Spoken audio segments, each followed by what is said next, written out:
여러분 안녕하십니까. 크립토 토마토 인사를 전해드리고 있습니다. 오늘 좋은 하루 보내고 계시기를 바라는데요. 비트코인의 하락세는 지속이 되고 있는 것 같습니다. 진정하는 척 했다가 다시 한번 떨구고, 진정하는 척 했다가 다시 한번 떨구고, 그러다 다시 한번 진정하고 있는 모습을 보여주고 있는데요. 과연 이번 진정은 진짜 진정일 것인가? 연말을 맞이해서 술에 가득 취한 비트코인의 모습을 여러분들은 보고 계십니다.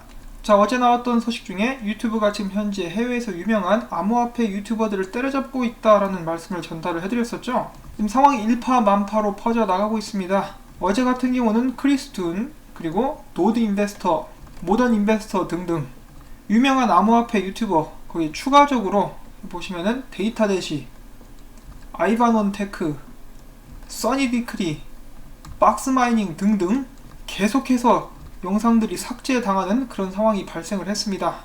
이 대부분의 큰 유튜버들, 10만 구독자 이상을 가진 유튜버들이 대표로 지금 얻어 터졌고요. 이외에 좀 덩치가 작은 유튜브 채널들도 줄줄이 중지를 당하고 있다고 해가지고 지금 현재 온라인상, 특히 트위터상에서 반발이 거세지고 있습니다. 그 반면에 좀 건들지 않은 암호화폐 채널도 많이 쓰는데요. 보시면은 39,000 구독자, 3,000 구독자, 4,000 구독자 등 이렇게 덩치가 좀 작은 친구들은 대부분 간당간당하게 유지를 하고 있는 듯한 그런 모습이 보여지고 있습니다. 자, 그래서 마티 그린스팬 전 이토로 수석 분석가를 비롯해가지고 랜 뉴널, CNBC 패스트머니 진행자죠. 다 함께 분개하고 있는 상황인데요.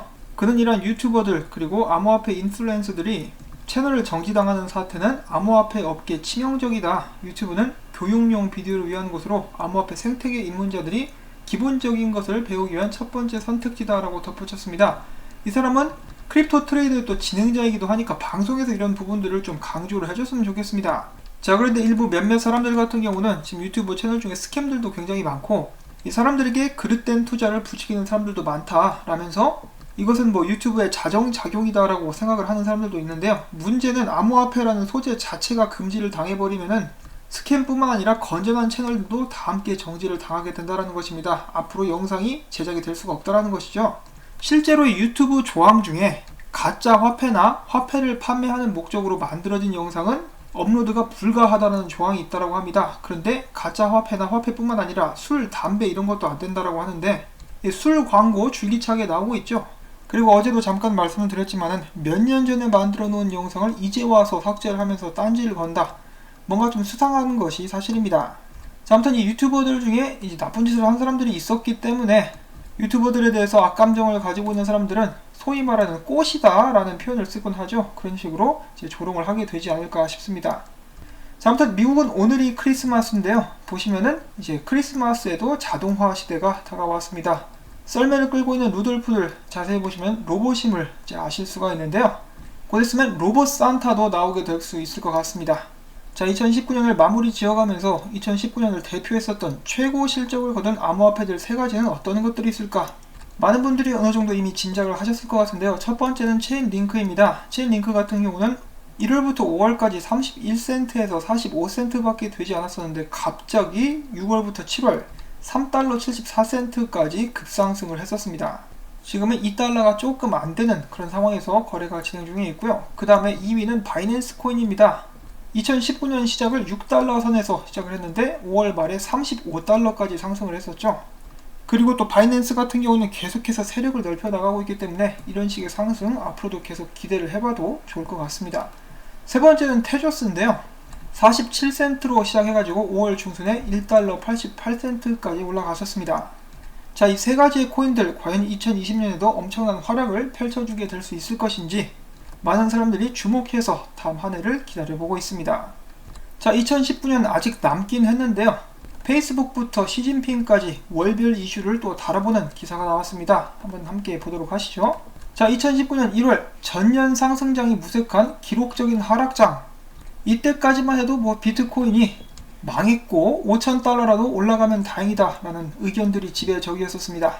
자, 그리고 2월에는 삼성 갤럭시 S10이 블록체인 키스토어를 탑재한다라고 해가지고 엄청난 화제가 됐었죠. 저도 이제 어제일같이 기억이 나는데요. 지금은 이제 너무나 익숙한 소식이 되어버렸습니다.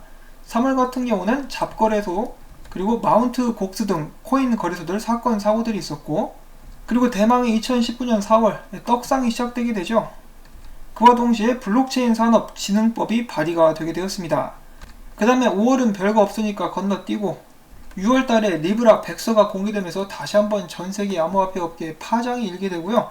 그와 동시에 자금 세탁 방지 기구에서 규제 가이드라인을 발표하게 됩니다.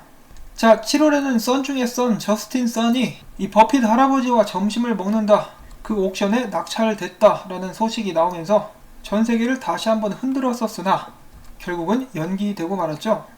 그 다음에 이어서 리브라 청문회가 열리면서 리브라는 많은 공격을 받기도 했었습니다. 자, 8월달에는 크레이그 라이트에 의해서 내가 진짜 짭토지 짜가모토다 라는 사람이 나타나가지고 다시 한번 또 주목을 끌었었죠. 저도 이때 되게 신났었던 그런 기억이 나는데 구라로 나중에 밝혀지게 되었습니다. 그 다음에 9월엔 드디어 벡트가 출시를 했으나 거래량이 개차반이어가지고 많은 사람들이 실망을 하기도 했었고요. 10월달에는 이 진핑이 형이 내가 블록체인을 육성하겠다라고 하면서 비트코인 가격이 급하게 상승했었던 그런 모습을 보여준 바도 있습니다. 그리고 11월에는 업비트가 털렸죠. 12월에는 다단계 스캠 프로젝트인 원코인이 홈페이지를 운영 중단하겠다라고 밝혔었습니다.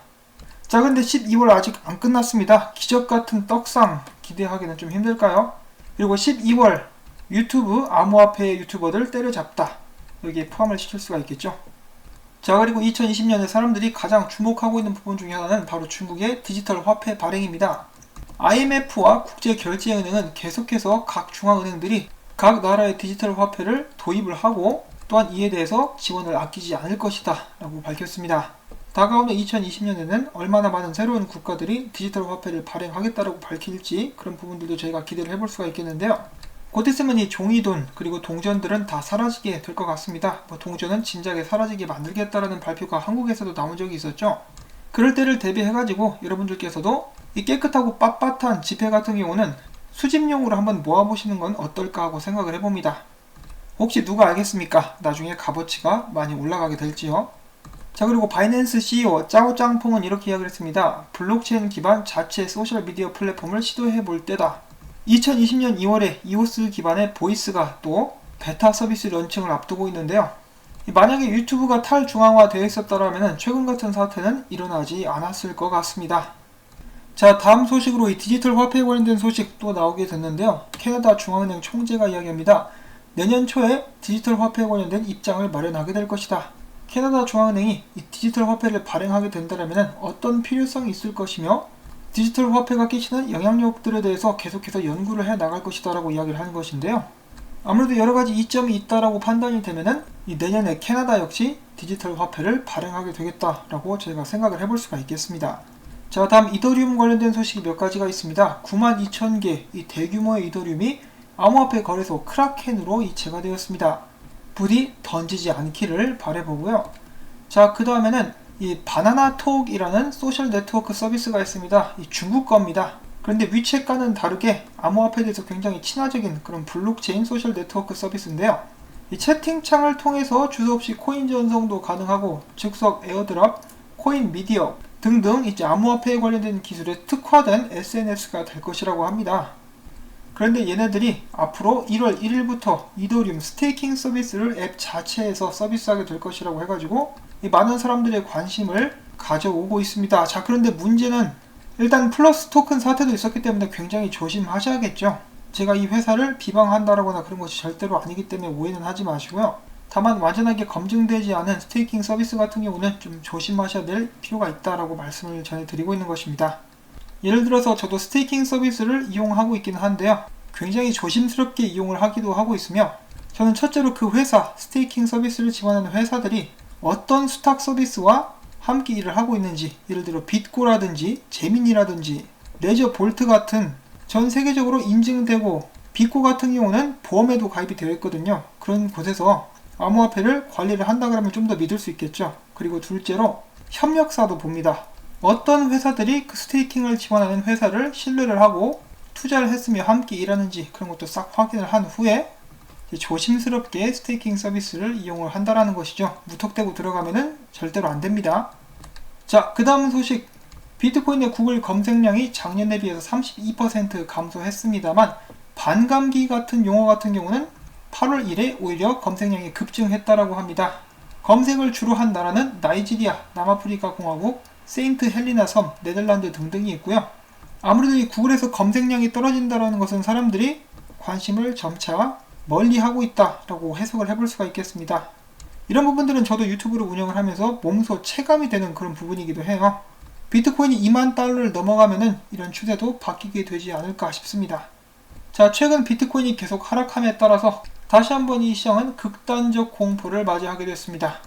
아이고 무서워라. 자, 암호화폐 시장은 하락세를 겪고 있으나 비트파이넥스와 비트맥스 같은 경우는 자체 거래소대에서 비트코인을 보유한 양들이 계속해서 늘어나고 있다고 합니다. 왜 그럴까요? 이유는 잘 모르겠지만은요. 설마 사람들이 다 팔기만 해서 그렇지는 않기를 바라봅니다. 자, 한편 비트파이넥스는 아직도 롱 포지션이 91%나 되고요. 비트맥스와 바이낸스 같은 경우는 숏 포지션이 우세한 그런 상황입니다. 아무리 봐도 비트파이넥스는 지금 정상이 아닌 것이 아닌가, 아니면 뭔가를 꾸미고 있든지요. 자, 그리고 CME에서는 이렇게 발표를 하고 있습니다. 다가오는 1월 13일 새로운 비트코인 옵션 상품을 출시할 계획인데, 암호화폐 파생 상품 거래소들 비트파이넥스, 비트맥스 등이 계속해서 높은 위험성과 낮은 보안성을 보일 경우 투자자들이 우리 CME 쪽으로 오게 될 것이다 라는 전망을 남겼습니다. 그만큼 뭔가 해징이 가능한 보다 안전한 서비스를 출시하게 될 것이라는 것을 제가 예상을 해볼 수가 있겠습니다. 자, 그 다음에 마지막으로 오늘의 하이라이트 소식이라고 볼 수가 있겠습니다. 다음 주는 좀 과장을 덧붙여가지고 암호화폐 업계에 있어서 운명적인 한 주가 될 수도 있습니다. 그동안 잠잠했었던 크레이그 라이트에 관한 것인데요. 여러분도 아시겠지만은 이 100만 개의 비트코인이 튤립 트러스트에 묶여 있습니다. 그리고 2020년 1월 1일 이것이 풀리게 되는데요. 그동안의 크레이그 라이트 같은 경우는 이 개인 키가 없다, 그래서 접근이 불가하다라고 주장을 해왔습니다만, 그가 이야기한 것 중에 또 다른 한 가지가 바로 2020년 1월 1일이 되면은 운송사를 통해 가지고 크레이그 라이트에게 그 비트코인 개인 키가 전달이 될 것이다 라고 이야기를 한 것입니다. 이것에 대한 근거로 크레이그 라이트는 이메일을 제시를 했는데요. 이메일 내에서는 데이비드 클라이맨이 100만 개의 비트코인을 크레이그 라이트로부터 받았고 나중에 1월 1일 크레이그 라이트에게 다시 한번 전달되게 될 것이다 라는 내용을 포함하고 있는데, 많은 사람들이 이를 신뢰하지 않는 그런 모습을 보여주고 있습니다. 한편 크레이그 라이트는 데이비드 클라이맨에게 택배를 통해서 자신에게 비트코인 키가 배달될 수 있도록 지시했다라고 말을 했다라고 했으나, 그가 이야기하기를 정말 데이비드가 그런 것을 신청했는지 그런 서비스를 준비했는지에 대해서는 확인할 수 없었다라고 이야기를 했습니다. 한마디로 이 구라가 뜰 가능성이 굉장히 높다라는 것이죠. 그런데 만에 하나 정말로 이 사람이 개인 키를 손에 쥐게 된다라면은 자신이 사토시 나카모토라는 것을 다시 한번 주장할 수 있게 되는 근거가 생기게 되는 것이고, 비트코인 시장은 박살이 나게 될 수도 있겠습니다. 자, 물론 저는 이것을 그렇게 심각하게 받아들이고 있지는 않습니다. 그냥 뭐 Y2K 전에 일어났을 때 이 지구가 멸망할 것이다, 모든 시스템이 마비될 것이다, 뭐 그냥 이 정도로, 딱 이 정도로만 생각을 하고 있습니다. 그리고 만약에 이번 일 후에도 크레이그 라이트가 더 이상의 증거를 제시할 수 없으면은 그에 대한 신뢰는 결국 바닥으로 떨어지게 될 것입니다. 이미 많이 떨어지긴 했지만요. 자, 아무튼 이 크레이그 라이트에 관련된 소식도 그렇고 벌써부터 2020년에 많은 일들이 생길 것 같아가지고 어깨가 들썩들썩 신이 납니다. 여러분들께서도 이렇게 즐거운 마음으로 2020년을 기다리실 수 있기를 바라면서 오늘 영상 여기서 또 인사를 전해드리도록 하겠습니다. 즐거우셨거나 도움이 되셨다면 구독과 좋아요, 그리고 제가 계속해서 이 채널 유지하고 열심히 일할 수 있도록 광고 영상 시청 마무리가 될 때까지 영상 재생 여러분들께 다시 한번 꼭 부탁을 드립니다. 여러분들의 도움이 있어야만 이 채널은 살아남을 수가 있고요. 일단 지금 일어나고 있는 유튜브의 난 부디 아무 탈 없이 끝날 수 있기를 바라보면서 전 다음에 또 새로운 소식 가지고 인사드리겠습니다. 행복하고 즐거운 하루 되시기를 바랍니다. 안녕히 계십시오.